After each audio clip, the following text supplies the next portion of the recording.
Ito si Hylos. At ito naman si Baksha. Pareho silang magic damage na tank.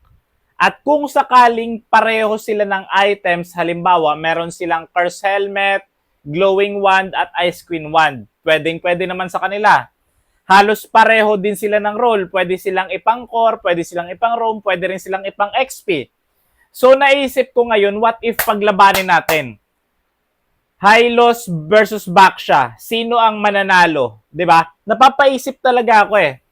Pero dahil may Baksha skin tayo, yung MSC na yan, I suggest bilhin nyo na rin yung MSC ni Baksha. Ayan, marami pa kayo rewards na pwede makuha dyan. Ads lang yan, okay? May ads yung video. So, ito na nga.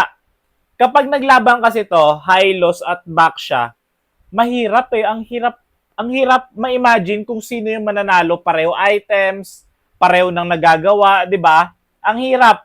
Pero sa tingin nyo, sino yung mananalo kapag pinaglaban natin sina Hylos at Baksha? Pakilagay sa comment section at babasahin ko. Pero teka lang, may tanong ako. Kung paglalabanin natin sina Hylos at Baksha, bakit ikaw hindi pinaglaban?